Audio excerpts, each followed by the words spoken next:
गांव का नाम भले ही छोटा था, लेकिन उसका दिल बहुत बड़ा था। सुबह होते ही वहां की पगडंडियों से हल्की धूल उड़ती, चारों ओर पक्षियों की चहचहाट गूंजती और आम्र बगिया से आती ठंडी हवा मानो हर इंसान की थकान मिटा देती। गांव के चारों ओर घना जंगल फैला था, जहां सूरज की पहली किरण भी पेड़ों की शाखों से छनकर ही आती थी।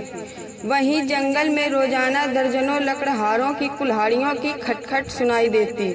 उसी जंगल से अपनी रोजी रोटी कमाता था नीलेश, साधारण कद काठी का सीधा साधा इंसान। सुबह सूरज निकलते ही वह अपने पुराने फटे कपड़े पहनकर कंधे पर कुल्हाड़ी डाल लेता और बिना कुछ कहे जंगल की ओर निकल जाता। उसकी हथेलियां सख्त हो चुकी थीं, माथे पर पसीने की बूंदें हमेशा चमकती रहती। जीवन का बोझ उसने हंसते हंसते उठाया था, लेकिन भीतर से वह अक्सर थका रहता था। गांव के लोग उसे मेहनती मानते थे। नीलेश जैसा सच्चा आदमी मुश्किल से मिलेगा, अक्सर बुजुर्ग कहते, मगर उसके घर की कहानी और थी। नीलेश की पत्नी का नाम था काजल। नाम भले ही काजल था, लेकिन उसका रंग दूध जैसा उजला था। उसका चेहरा इतना मासूम था कि देखने वाला बस देखता रह जाए। उसकी आंखें बड़ी और गहरी थी, ऐसी कि जो उन्हें देख ले उनमें डूब जाए। जब वह मुस्कुराती तो लगता जैसे अंधेरी रात में अचानक चांद निकल आया हो। काजल ने छोटी उम्र में ही नीलेश का साथ थाम लिया था। वह जानती थी कि नीलेश अमीर नहीं है, लेकिन उसका दिल बहुत बड़ा है। शादी के बाद उसने अपने सपनों को किनारे रखकर पति के साथ गांव के इस छोटे से घर में जीना शुरू किया। मिट्टी की दीवारों और खपरेल की छत वाले घर में उनका संसार बसता था। सुबह जब नीलेश जंगल की ओर निकल जाता तो काजल आंगन में बैठकर घर के काम करती। कभी चूल्हे में लकड़ी जलाकर रोटियां सेकती, कभी कुएं से पानी भर लाती और कभी चौखट पर बैठकर धूप में अपने बाल सुखाती।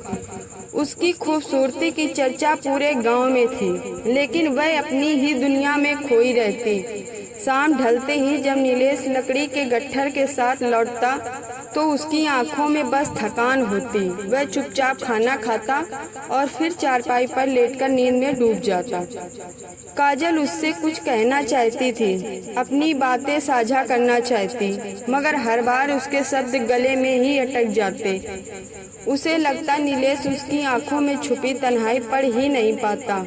गांव का माहौल भले ही चहल पहल से भरा था। बच्चों की किलकारियां, बैलों की घंटियों की झंकार और ढोलक की थाप पर गाते लोकगीत, लेकिन काजल के दिल में एक खालीपन था। रात को जब चारों ओर सन्नाटा छा जाता और आसमान में चांद अपनी चांदनी बिखेरता, तब काजल अक्सर आंगन में खड़ी होकर चांद को निहारती।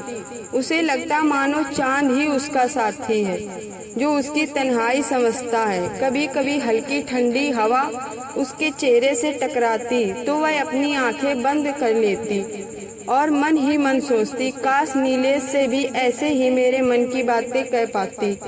नीलेश के लिए जीवन का मतलब था दिन भर की मेहनत और रोटी का जुगाड़।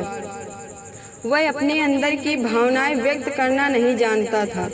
उसने कभी काजल की आंखों में झांककर यह नहीं देखा कि वह कितनी कहानियां छुपी हैं। शायद गरीबी ने उसे इतना कठोर बना दिया था कि उसने अपने जीवन की नमी महसूस ही नहीं की। गांव की औरतें अक्सर काजल की तारीफ करती, अरे काजल, तू तो सच में लक्ष्मी है, इतनी सुंदर है कि शहर की रानियां भी तेरे आगे फीकी पड़ जाएं। काजल बस हल्की मुस्कान दे देती, लेकिन भीतर से वह जानती थी कि उसकी सुंदरता उसका साथ नहीं निभा रही। उसका दिल चाहता था कि नीलेश उसे देखे, उससे बातें करे, उसकी हंसी खुशी में हिस्सा ले। जंगल का जीवन भी अजीब था। पेड़ों की सरसराहट, पंछियों का कलरव और कुल्हाड़ियों की आवाजें। नीलेश का दिन वहीं बीतता। कभी कभी वह दोस्तों के साथ बैठकर सुस्त लेता, मगर उसके जहन में हमेशा यही चलता रहता कि आज कितनी लकड़ी काटी, कल और कितनी काटनी है। घर लौटते वक्त रास्ते भर वह गांव की गलियों से गुजरता। मिट्टी की खुशबू और बैलों के गले की घंटियों की आवाजें उसे सुकून देती, लेकिन जैसे ही वह अपने घर में कदम रखता उसकी थकान उस पर हावी हो जाती। काजल उम्मीद करती कि आज वह उससे कुछ देर बातें करेगा, लेकिन नीलेश चुपचाप लेट जाता। धीरे धीरे यह दिनचर्या काजल के लिए बोझ बन गई। गांव का सुंदर माहौल और चांदनी रातें भी उसके अकेलेपन को नहीं छुपा पा रही थीं। दिन भर घर आंगन के काम निपटाने के बाद काजल का मन अक्सर किसी अनकही प्यास से भर जाता। जब नीलेश खाना खाकर थका हारा नींद में डूब जाता, तब उसके लिए रात लंबी और सूनी हो जाती। कमरे की चार दीवारें उसे कैद सी लगती और खिड़की से आती चांद की रोशनी